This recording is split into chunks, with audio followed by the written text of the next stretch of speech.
All right, we're here with Ryan Hall, second-year head coach, Northside Redskins. Coach, last year, new system coming in here, kind of the jet offense. Didn't really maybe have the guys conditioned and at the speed you wanted them at.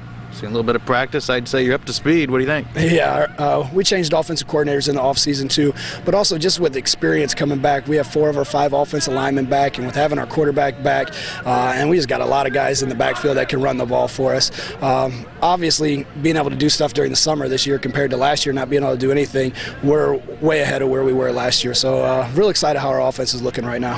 When you run that fast, no-huddle offense, the key is, I mean, there's no doubt about it, the key is the offensive line. Talk about, I mean, do your 5 guys up front, does that make or break you guys this year? Oh, yeah. You know, with 4 out of 5 come back, they all have experience.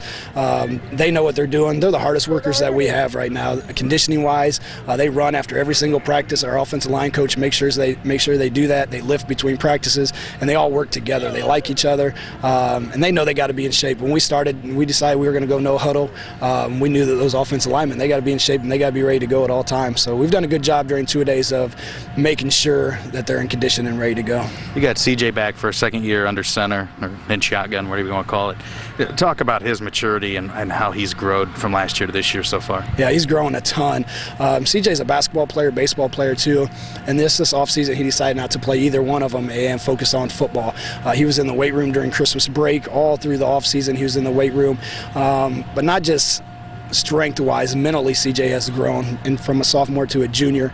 Last year when things would go bad, he'd get down and start yelling at people or take blame for himself, and his head would go down. Now he's a leader. Just yesterday we voted on team captains, and he got voted on as a junior, and we got a big senior class, so that means a lot. The kids are ready to follow him, and he's just been a great leader. Everybody's going to kind of look at defense for you guys this year. You got 7 starters coming back, a lot of seniors, obviously. How good is the defense now, and how good can it be? We said we want to be in the top 4 of the state when we started. That was our #1 goal. And if you do that, you know that you got a chance to win a lot of football games. We returned all 4 of our linebackers.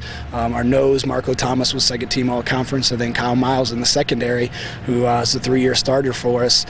So there's a lot of experience. Those linebackers are kind of like our offensive linemen. They all work together. They love each other, and that's another group who lifted their butts off in the off season.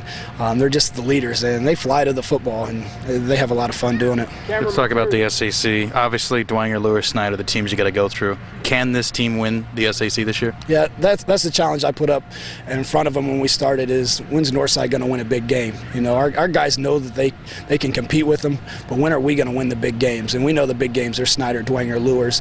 Our kids get tired of hearing about them, but I say, hey, you're going to hear about them until you beat them. And that's the challenge I put in front of them. They want it. Now, whether we can win it, that's up to them.